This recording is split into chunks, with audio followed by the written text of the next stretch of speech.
Irmãos, essa semana eu fiquei pensando sobre uma palavra para trazer para a igreja. E Deus colocou no meu coração uma palavra muito conhecida dos irmãos, mas uma palavra que falou muito no meu coração. E creio que, além disso, é uma palavra profética para nós. Que nós possamos, então, tomar posse dessa palavra, que nessa noite Deus tem algo para fazer nessa igreja, em nome de Jesus. Abrimos as nossas Bíblias em Lucas, capítulo 15, um texto muito conhecido da igreja. Lucas, capítulo 15, a partir do verso 11, fala sobre a parábola do filho pródigo. Lucas, capítulo 15, a partir do verso 11. Diz assim a palavra do Senhor: certo homem tinha 2 filhos. O mais moço deles disse ao pai: Pai, dai-me a parte dos teus bens que me cabe, dos meus bens que me cabe. E ele lhes repartiu os haveres. Passados não muitos dias, o filho mais moço, ajuntando tudo que era seu, partiu para uma terra distante e lá dissipou todos os seus bens, vivendo dissolutamente. Depois de ter consumido tudo, sobreveio àquele país uma grande fome, e ele começou a passar necessidade. Então ele foi e se agregou a um dos cidadãos daquela terra, e este o mandou para os seus campos a guardar porcos. Ali desejava ele fartar-se das alfarrobas que os porcos comiam, mas ninguém lhe dava nada. Então, caindo em si, disse: quantos trabalhadores de meu pai têm pão com fartura, e eu aqui morro de fome? Levantar-me-ei e irei ter com meu pai, e lhe direi: Pai, pequei contra o céu e diante de ti. Já não sou digno de ser chamado teu filho. Trata-me como um dos seus trabalhadores. E levantando-se, foi para o seu pai. Vinha ele ainda de longe, quando seu pai o avistou, e compadecido dele, correndo o abraçou e beijou. E o filho lhe disse: Pai, pequei contra o céu e diante de ti. Já não sou digno de ser chamado teu filho. O pai, porém, disse a seus servos: trazei depressa a melhor roupa, vestiu, pondo-lhe um anel no dedo e sandália nos pés. Trazei também e matai um novilho cevado. Comamos e alegramo-nos, porque este meu filho estava morto e reviveu. Estava perdido e foi achado. E começaram a alegrar-se.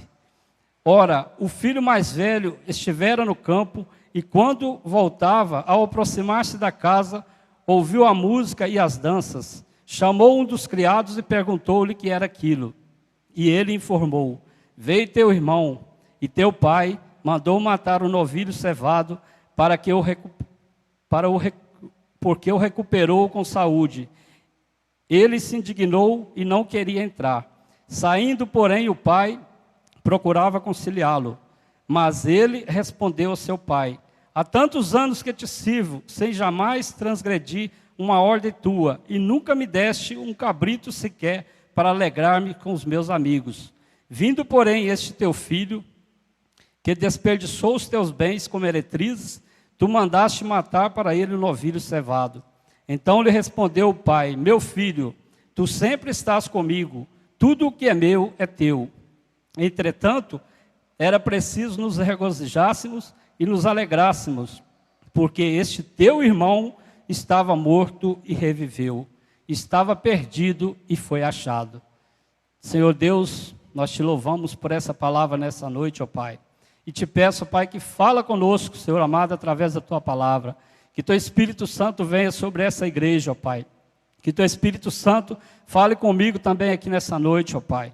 Abra os corações dos teus filhos, abra os entendimentos dos teus filhos, para que essa palavra venha ao nosso encontro, em nome de Jesus. Amém.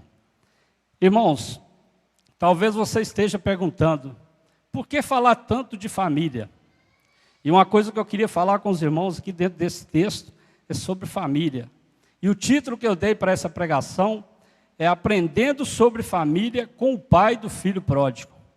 Aprendendo sobre família com o pai do filho pródigo. Em primeiro lugar, por que família? Porque família é o tema da nossa igreja deste ano. Como o pastor já mencionou, este ano de 2015, nós vamos tratar muito sobre famílias. As pregações serão voltadas para as famílias, porque o diabo tem tentado destruir a igreja e tem tentado destruir a família. Mas ele está derrotado em nome de Jesus, porque a família é projeto de Deus. E em segundo lugar, é o propósito de Deus. Família é o propósito de Deus. Família é um projeto feito por Deus para dar certo. Outra coisa, família é o ponto de partida de todos os relacionamentos. Tudo que a gente pensar, tudo que a gente falar sobre relacionamento, envolve família. Família é a oficina moldadora do caráter do ser humano. Família é o espaço para o crescimento pessoal, onde está a força e o potencial para que a igreja cresça. Família é a base da sociedade. Não existe instituição nenhuma aí fora que substitui a família. A família, depois de Deus, é a base de tudo. Porque quem tem uma família alicerçada no Senhor, vai colher bons frutos, vai ter filhos abençoados, vai ter netos abençoados, porque a palavra de Deus tem promessa para aqueles que honram a tua família. Então, irmãos, nós devemos mesmo colocar a família nas mãos de Deus e crer que pela fé nós seremos vitoriosos.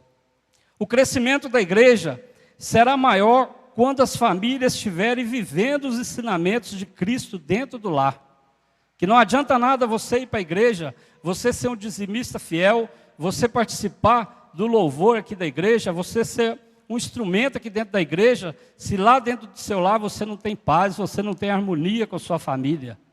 Porque tudo isso vai depender da harmonia que você tem dentro do seu lar, para que as coisas se desenvolvam.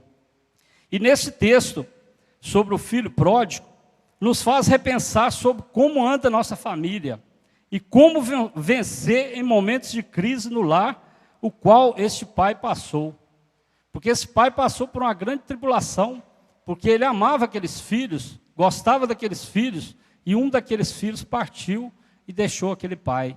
Então nós devemos ficar mesmo ligados no Senhor. E também na Bíblia, ela nos mostra que há dois momentos semelhantes a estes. Primeiro, é lá em Gênesis 39, que conta a história de José. José teve uma grande briga com seus irmãos, uma rivalidade muito grande, porque Deus tinha uma promessa com José. E os irmãos invejaram José, jogaram ele no poço, queriam entregar ele na mão dos escravos, mas Deus foi fiel porque ele tinha uma promessa na vida de José. E José foi vencedor, chegou a governador, como os irmãos conhecem essa história. Então, irmãos, o propósito de Deus com essa família se cumpriu em José. E Deus uniu a família de José novamente. E com nós não é diferente não. Se a gente está passando por momentos difíceis aqui hoje, é só a gente mesmo entregar na mão do Senhor e confiar que Ele é poderoso para nos colocar assim diante de Deus e dar aquela vitória que a gente necessita. Quando estamos em evidência, ou seja, quando estamos crescendo, muitas coisas começam a surgir. Os observadores nos estudam, os observadores ficam na escuta, ficam vasculhando nossas vidas. É como se fosse uma pirâmide. É interessante que quando você vê uma pirâmide, embaixo você tem muito espaço para você fazer algo, para você andar. Mas à medida que você vai subindo, o espaço vai acabando. E aí nós temos que ter muito cuidado com isso daí, principalmente dentro da igreja. Quando a gente começa a crescer na igreja, às vezes a gente começa a querer pisar nas pessoas e não é por aí. Porque essa palavra diz que quando você vai subindo, o espaço vai diminuindo. E esse espaço, irmãos, eu creio que é o trabalhar de Deus em nossas vidas. Então nós temos que se santificar cada dia mais, nós temos que nos purificar cada dia mais, para a gente alcançar isso que Deus quer para a gente. Quanto mais você sobe, mais perde o espaço. Neste período, corremos o risco de baixar a guarda e começamos a achar que somos aquilo que não somos. Esse é o grande perigo. Então nós temos que ficar atentos. Por isso, é preciso estar em constante vigilância e oração para não baixarmos a guarda, principalmente com a nossa família. Então nós temos que ter atitude de fé. E a gente profetizar mesmo palavra de bênção, palavra de vitórias, principalmente sobre a nossa família. E em segundo lugar, o segundo exemplo, está lá em Jó, capítulo 1, do versículo 13 a 22, os irmãos não precisam abrir, fala também da perda de Jó. Podemos ver que através dos momentos de crise que ele passou, a sua esposa, naquele momento, ela pediu que amaldiçoasse aquele Deus e morresse. Então ela estava perdendo aquela bênção, porque ela não sabia o que Deus tinha para aquele homem. Então, irmãos, por isso precisamos alicerçar nossas famílias em Deus. E em Lucas, nesse capítulo que a gente leu, que fala sobre o filho pródigo, é um texto que está em questão nessa noite. É a história de um pai que viu o filho mais novo ir embora. Mas este pai, em momento algum, fechou a porta da esperança para aquele filho. Se quisesse voltar, ele poderia voltar. Então aquele pai viu aquele filho pegando toda aquela herança e indo embora, mas em momento algum ele perdeu a esperança. Não podemos nos perder nos momentos de perda em nossas vidas. O pai do filho pródigo acreditou na volta daquele filho e deixou tudo preparado para esse dia. O segredo para vencer em tempo de crise é não desistirmos dos nossos projetos, não nos murmurarmos, não nos sermos incrédulos. Muitas vezes a gente perde a nossa bênção porque a gente murmura contra Deus, a gente às vezes desiste do projeto, qualquer obstáculo que aparece em nossas vidas, a gente deixa tudo de lado, fala, não vou voltar mais à igreja, não quero saber mais de ninguém falando na minha vida. Não é assim não, irmãos, porque se Deus tem um projeto na nossa vida, Ele é fiel para cumprir. Então nós temos que ficar firme na presença do Senhor, vigilante e em oração constante. Devemos ser como este pai, que não disse. Esse pai, em momento nenhum, ele disse, não valeu a pena gerar 2 filhos. Em momento nenhum esse pai falou isso. Outra coisa que ele não falou, não vou esperá-lo voltar. Muito pelo contrário, ele já estava com tudo preparado para a volta daquele filho. Não aceito mais em minha casa. Também ele não falou isso para esse filho. Na verdade, esse pai só não acreditava na volta do filho, como já tinha tudo preparado para receber o filho de volta. Irmãos, é muito interessante porque às vezes a gente perde algo em momentos de crise que a gente passa, aí a primeira coisa que vem em nossos corações é o desespero. A gente fala assim, eu não vou conseguir isso, eu não vou conseguir aquilo, mas nós não vamos conseguir mesmo. Se Deus não for na nossa vida, se Deus não estiver conosco, nós não vamos conseguir nada, porque é Ele que faz tudo em nossas vidas. Então, o que nós podemos aprender com o pai do filho pródigo e o que nós podemos aprender com o que aconteceu naquela casa?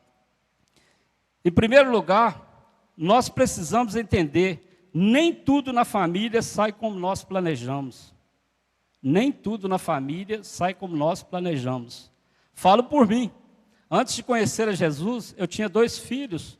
E aí a minha esposa queria ir para a igreja evangélica. Eu ficava assim, eu não vou de jeito nenhum. Aí no meu coração eu ficava pensando assim, como que vai ser?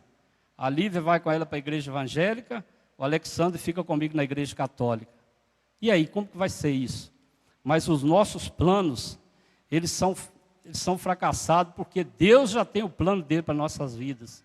E a palavra de Deus diz que os nossos planos não são os planos de Deus. Eu glorifico a Deus por isso, porque os planos do homem, ele não vale a pena. Ele vai até ali, ele tem um limite, mas os planos de Deus, ele não tem fim nas nossas vidas. Então nós temos que ficar atentos quando se fala de família, porque se Deus tem um plano nas nossas famílias, Ele vai cumprir. O filho pródigo tinha motivo de sobra para ficar naquele lugar. Ele tinha boa música, ele tinha gado cevado, como falei aqui, ele tinha um irmão, ele tinha pessoas ali serviçais para ajudá-lo, tinha grande espaço para ele fazer o que queria. Se ele precisasse de dinheiro, o pai dele daria dinheiro para ele. Então ele tinha tudo para ficar, mas na rebeldia ele quis sair. Por melhor que nós façamos, não tire o livre-arbítrio dos nossos filhos. Ou seja, a decisão é deles. Tem vezes que é nossos filhos que vai decidir aquilo que eles querem. Nós, como pais, como filhos, nós temos que orar a Deus e pedir a Deus sabedoria para educá-los na presença do Senhor. Porque tem momentos que eles vão tomar a decisão deles. Por exemplo, minha filha, quando foi fazer o vestibular na época dela, hoje é Enem, ela que decidiu o curso que ela ia fazer. Eu não pude decidir por ela. Então, há momentos na nossa vida que são nossos filhos que vão decidir. Mas nós, como pais, nós temos o dever e a obrigação de estar intercedendo por eles, orando por eles, para que eles escolham, façam a escolha certa, para não dar tudo errado lá no final. Porque às vezes tem escolha nas nossas vidas que aparentemente está tudo muito bem, mas o final é trágico. Então nós temos que apegar ao Senhor, colocar tudo no Senhor, que Ele vai fazer o melhor para nós. Em segundo lugar, faça sempre o melhor para amanhã não sofrer com a dor da culpa, do remorso ou do arrependimento. Essa palavra é dura, mas é uma palavra que tem que ser dita para a igreja. Por isso, porque essa palavra, quando fala a palavra de remorso, palavra assim de culpa, de arrependimento, às vezes a gente fica pensando assim, mas eu faço tudo de melhor para mim lá. Mas não, a nossa casa tem que ser uma casa de sonhadores. Nós temos que ter sonho para nossos filhos, sonho para nossas esposas, porque tudo lá na frente vai valer a pena se for Deus que está nos guiando. Irmãos, é interessante, nunca deixe morrer a esperança dentro de sua casa e do seu coração. O filho pródigo saiu, mas o pai não disse, se sair, quando voltar, a porta vai estar fechada. Também ele não disse isso. Não volte nunca mais. O filho pródigo não falou isso. O pai tem esperança de um dia o filho voltar. Começou a preparar o ambiente para uma grande festa. É interessante isso aqui, que às vezes, todos nós, eu creio que tem crise no casamento, tem crise nos relacionamentos. E às vezes qualquer briga que acontece, fala, pode sumir da minha frente e não volta nunca mais. É pesado isso aí, irmãos. Porque o que Deus uniu, o homem não separa. Então nós temos que, porque quando a gente conheceu a nossa namorada, que hoje é a nossa esposa, a gente falava palavras abençoadas, elogiava, porque quando vai ficando mais velho, a gente vai querer desistir. E o contrário também, às vezes a mulher conhece o homem e tal, e no final quer jogar tudo por terra, qualquer coisa que acontece, qualquer crise que acontece no casamento, quer jogar tudo para cima. Não, nós temos que alicerçar o nosso casamento também no Senhor. Construa um ambiente marcado pela graça em tempo de crise, pois isso vai fazer toda a diferença. Do início ao fim dessa parábola, todas as ações do Pai foi manifestação de graça. Graça, irmãos, é uma coisa que nós temos que ter em nossa vida em todo momento, porque essa graça é Deus que nos dá. Essa graça, ela vem de Deus. Essa graça, nós não podemos estudar aí e formar um curso de graça. Isso aí não vence, não. É Deus que envia essa graça para cada um de nós. No Oriente Médio, quando se fala de herança, eu vou falar um pouquinho sobre esse filho. Quando fala de herança, antes da morte do pai, era como se ele não existisse mais. Ou seja, quero que você morra. Olha só o pensamento daquele filho quanto ao pai. Então é duro também o que aquele filho pensou do pai. E aquele pai, naquele momento, ele teve graça, ele teve sabedoria, ele fez aquilo que o filho pediu. Ele dividiu em 3 partes e deu a parte daquele filho e deu para ele ir embora. Ele quebrou a cara, mas o pai fez aquilo de coração, por quê? Ele tinha graça no seu coração. Graça é tratar o outro de uma forma que ele não merece. Graça é tratar o outro melhor que esperamos que sejamos tratados. Graça, como o Reinaldo falou na semana passada, é o favor que não se merece. Então, em todo momento de nossas vidas, nós temos que ter graça para passar por crise, por tribulações, por momentos difíceis em nossas vidas, no trabalho, nos relacionamentos, na família. Tudo isso nós temos que ter muita graça de Deus para passar por isso. O filho volta sem nada. Eu imagino aquela cena, aquele filho sem nada, barbudo, cabeludo, sujo, mal cheiroso. E chega para aquele pai e o texto diz, você saiu sozinho, meu filho, mas agora chega com o pai. Interessante, quando aquele filho saiu por aquela porta, ele saiu sozinho. Mas quando ele chegou, o pai dele foi ao encontro dele. E quando ele passou por aquela porta, ele passou junto com o pai. E assim é Deus conosco, que às vezes Deus deixa a gente escolher. Achei interessante o pastor pregando um dia desse, que falou que é como se fosse um peixe, né? Você fisga o peixe, aí deixa ele embora. Mas daí a pouco você dá uma cutucada, fisga ele e traz ele. Então, assim, aquele filho, quando ele voltou acompanhado do pai. E o pai não disse para aquele filho: cadê o dinheiro? Vai dormir no quarto dos fundos? Muito pelo contrário, ele pula no pescoço daquele filho, e antes que aquele filho completasse o pedido de perdão, ele já disse para aquele filho: está perdoado, meu filho. Entra que eu preparei o melhor para você. Assim é Deus com nós, irmãos. Por mais que a gente peque aí fora, por mais que a gente desista do Senhor, mas quando a gente voltar para o Pai, Ele está de braços abertos para nos receber, e Ele é aquele que nos dá o melhor.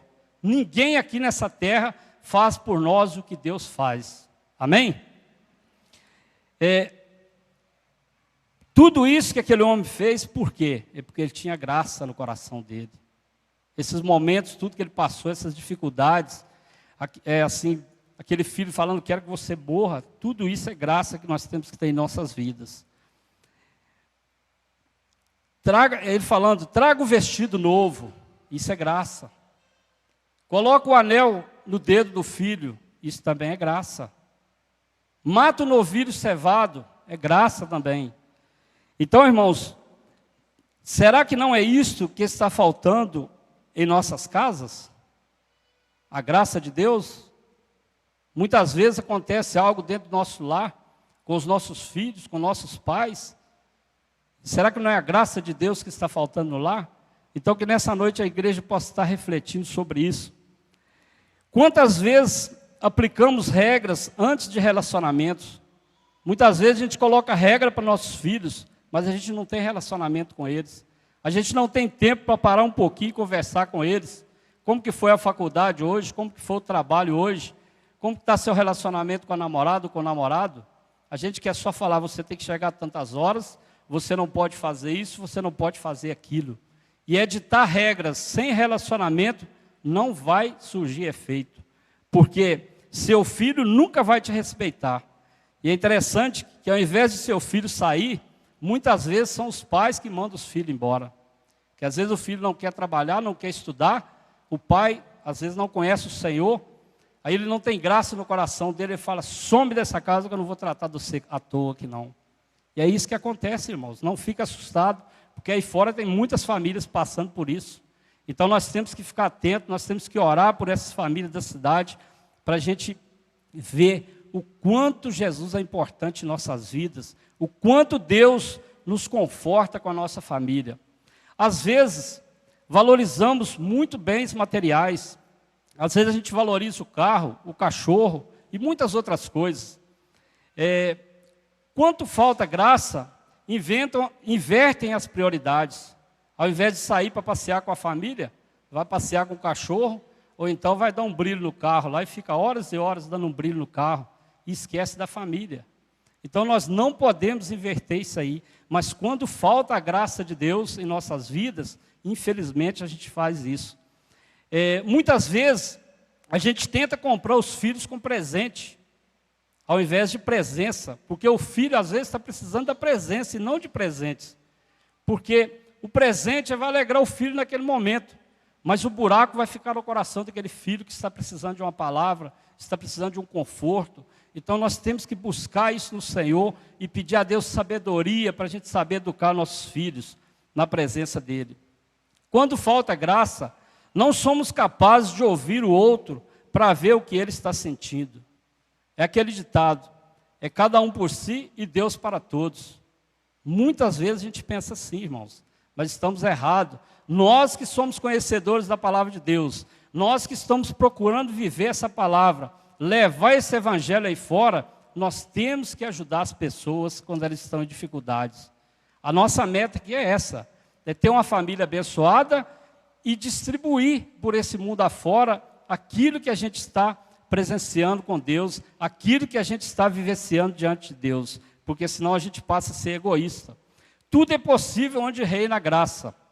Por exemplo, se você vê um irmão ou irmã triste na igreja, com a expressão triste, naquele momento Deus revela para você que aquela irmã está passando por dificuldade ou aquele irmão está em luta. Aí o que você tem que fazer? Pede sabedoria de Deus e ora por aquele irmão. Muitas vezes tem pessoas na igreja, dentro dos nossos lares, com o coração ferido, precisando de uma palavra. E aí você percebe isso e não abre o seu coração para dar aquela palavra para essa pessoa. Aí você está sendo egoísta também. Aí está faltando a graça de Deus em nossas vidas. Então nós temos que ter tudo isso em nossas vidas. A graça que dá flexibilidade e não deixa a ponte quebrar. Não deixa as árvores quebrar e não deixa os prédios quebrarem. Muitas vezes, irmãos, nós ensinamos nossos filhos a construir paredes para relacionamentos, mas às vezes nós não ensinamos a construir pontes para relacionamentos. Então o mais importante é nós ensinar nossos filhos a construir pontes para relacionamentos. Que às vezes você vê pessoas isoladas dentro dos lares, pessoas isoladas nas faculdades, dentro da igreja mesmo você vê pessoas isoladas. Então nós temos que ensinar nossos filhos. Chegou um jovem na igreja, aí aproxima dele, vê o que ele está precisando, ora com ele, vê se ele tem uma célula, vê como que está a situação dele na igreja. É isso que nós temos que fazer. Mas para isso nós temos que ter graça em nosso coração. E a semana passada até o pastor contou a história de um menino, eu achei que fosse a mesma história que eu ia contar aqui hoje. Um casal tinha um carro muito bonito, colocamos hoje um Corolla novinho, aí chegaram do trabalho, e o filho pequenininho de 3 anos, assim que ele estacionou o carro na garagem, o filho foi lá e pegou uma pedra pontiaguda, foi lá no capô do carro, escreveu, fez um quadrado, riscou o carro todo. E o pai e a mãe viram aquela cena ali, eles ficaram indignados, eles ficaram possessos quando viram aquela situação. Aí pegaram aquela criança, mas bateu tanto na criança. Uma hora o pai batia, a mãe segurava, outra hora a mãe batia, o pai segurava, e foi batendo na mão da criança, até a mão da criança inchar e ficar toda roxa. Aí tiveram que levar aquela criança às pressas para o hospital. Chegando no hospital, de madrugada, os médicos tiveram que amputar as mãozinhas daquele menino, porque não tinha jeito, se não amputasse, ia espalhar pelo corpo todo. E aí os pais voltaram de manhã para visitar o filho, ele já estava acordado, aí ele mostrou os 2 toquinhos de braço para os pais e falou assim: agora eu não risco o carro de vocês mais. Aí o pai ficou transtornado com aquilo ali, deu um tiro no ouvido, a mãe foi parar num hospício. Isso é história verídica, irmãos, se vocês pesquisarem isso aí, vocês vão ver. Então, quantas vezes a gente está dando valor a bens materiais, esquecendo dos nossos filhos? Mas para isso, eu falo novamente, nós temos que ter graça em nossas vidas. Nós temos que pedir a Deus graça, e muita graça mesmo, para passar por isso. A graça desativa todo o mecanismo de violência que há dentro de nós. Então, não pensa eu e você, que nós somos assim tão santos, se alguém chegar aqui agora e der um tapa na minha cara, a palavra de Deus fala para a gente dar outra face. Mas será que nós estamos preparados para isso? Mas com isso nós temos que ter a graça de Deus para passar por esses momentos. E a graça de Deus, ela vem, basta a gente pedir a Ele que ela chegue até a nós. Amém? Eu quero nesse momento que você coloque a mão no ombro do seu irmão que está à sua esquerda, à sua direita. Nós vamos falar nessa noite que em nome de Jesus, nós vamos dizer assim: o Senhor está enchendo o meu lar de graça. Vamos falar? O Senhor está enchendo o meu lar de graça. O Senhor está enchendo o meu lar de graça.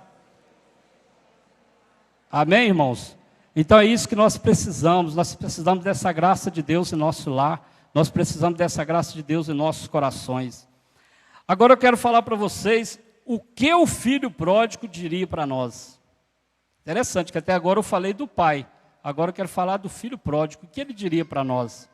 Em primeiro lugar, cuidado com suas decisões em tempo de crise. Se decidir errado, vai terminar com os porcos. Uma decisão errada em tempo de crise pode te levar a perder dignidade e também te levar a comer lavagem com os porcos. Palavra dura, né? Mas o filho pródigo passou por isso. Então, irmãos, em segundo lugar, saiba sair, pois eu saí na hora errada, de forma errada, envolvi com as pessoas erradas e fui parar no lugar errado. Olha que coisa interessante. Então nós temos que saber sair. Por quê? Todo um filho um dia vai ter que sair. Porque não vai casar? Ele não vai ficar com você para sempre.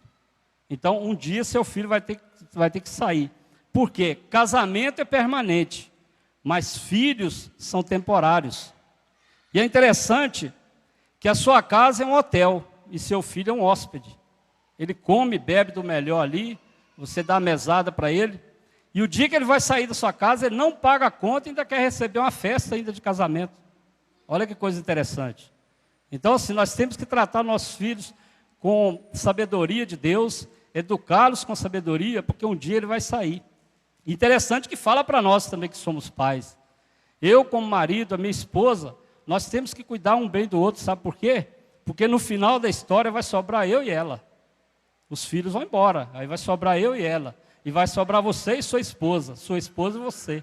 Então cuide bem da sua esposa hoje, cuide bem do seu marido hoje, para que amanhã você possa usufruir da graça de Deus em sua vida, da graça de Deus em seu lar. Porque aí você vai ter harmonia no seu lar. Quando você receber os netos ali, você vai receber com alegria. Por quê? A graça de Deus está reinando naquele lugar. Amém? E nós também devemos ensinar o filho a sair de casa.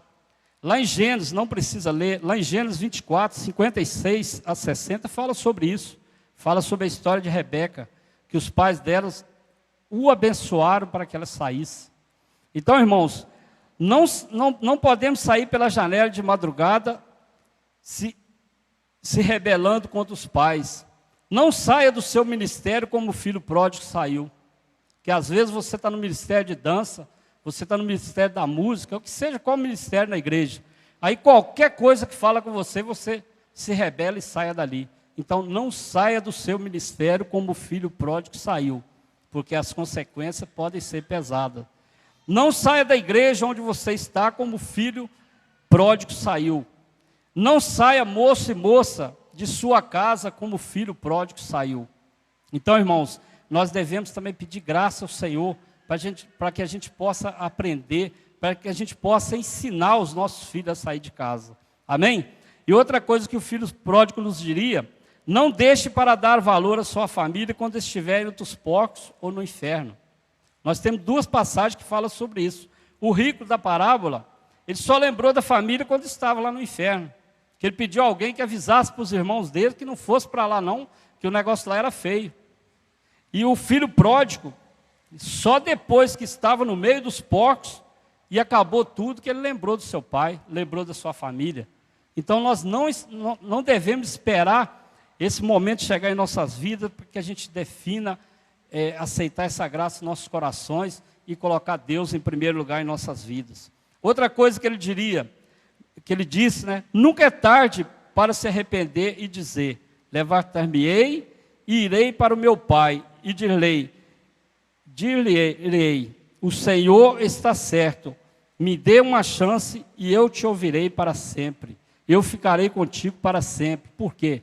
Ele passou por momentos difíceis, ele passou por momentos ali de tribulações ali junto aos porcos, comeu lavagem com aqueles porcos. Então, quando ele voltou de coração limpo, e o pai dele recebeu com alegria, e creio eu que ele viveu uma vida abundante naquela família, porque ele passou por momentos difíceis na vida dele. E para terminar, irmãos, eu quero falar para vocês de uma família que desviou da igreja. A família toda desviou da igreja. Aí Deus falou com aquele pastor: pastor, vai lá e fala para aquela família voltar para os caminhos do Senhor. Aquele pastor foi lá, bateu na casa lá, a mulher chegou da varanda e falou: pastor, eu sei o endereço da igreja, o dia que a gente quiser a gente vai lá. Aí o pastor voltou triste, aí foi pela segunda vez, ouviu não. Ele foi 4 vezes naquela casa, bateu lá, a mulher falou: não insista, pastor, nós sabemos o endereço da igreja, o dia que a gente resolver a gente volta para a igreja. E aquele pastor voltou e falou assim: meu Deus, eu desisto, eu não vou mais falar com aquela família. Aí Deus falou com aquele pastor naquela noite, ele estava orando, Deus falou com ele: olha, volta lá naquela casa pela última vez, e você só vai falar uma palavra: misericórdia. Aí aquele pastor voltou lá na casa daquela mulher, bateu lá, a mulher falou assim: pastor, de novo? Ele falou: olha só, é a última vez que eu venho aqui, eu não vou incomodá-los mais, mas eu venho aqui para te dizer, amanhã pela manhã, antes de você fazer o café, você diz misericórdia. Aí o pastor falou aquilo ali, passe muito bem, e foi embora. E a mulher entrou pensando aquilo: misericórdia. Ela foi dormir, aquilo estava na cabeça dela, misericórdia. Irmãos, no dia seguinte ela levantou para fazer o café. Antes dela fazer o café, ela falou, se eu falar, bem, se eu não falar, não tem problema nenhum, ninguém está vendo. Misericórdia, misericórdia. Aí ela começou a falar misericórdia, misericórdia, sem parar. O marido dela desceu e falou assim, mulher, que negócio é esse de misericórdia? Misericórdia? Era dois falando misericórdia. Então, irmãos, veio a filha mais velha e falou, vocês estão loucos com esse negócio de misericórdia? Misericórdia? Agora eram três falando misericórdia. E o filho mais novo chegou e falou, eu acho que aqui em casa está todo mundo doido mesmo. Esse negócio de misericórdia, misericórdia, misericórdia. Então eu só ouvia misericórdia dentro daquela casa. E a glória desceu naquele lugar, o céu desceu naquele lugar. Todos foram batizados com o Espírito Santo e aquela família voltou para a igreja e voltou a servir o Senhor. Por que eu estou falando isso para a igreja hoje, irmãos? Muitas vezes, quantos irmãos que a gente conhece que estavam sentados nesse banco aqui e hoje não estão mais? O que a gente fez por esses irmãos? Será que a gente pelo menos está orando para que esses irmãos voltem para a casa do Senhor? Será que esses irmãos estão servindo ao Senhor em outra igreja? Se tiver, glória a Deus por isso. Mas se ele estiver perdido por aí? Então, irmãos, nós não estamos tendo a graça de Deus em nossos corações. Nós não estamos tendo a misericórdia de Deus em nossos corações. Que a gente hoje possa lembrar mesmo desses irmãos que saíram da presença do Senhor e hoje não estão aqui na casa de Deus, para que amanhã eles possam voltar. Mas para isso tem que ter uma atitude de fé nossa, minha e sua. Não é só falando assim, o pastor que se vira, o líder de setor que se vira, o líder de célula que se vira. Não, isso aí é para todos. Porque o ID de Jesus, irmãos, é para todos. Todos aqueles que conhecem a palavra do Senhor têm que pregar esse evangelho. Então nós temos por obrigação de ir atrás desses irmãos, porque a gente não sabe o que eles estão passando.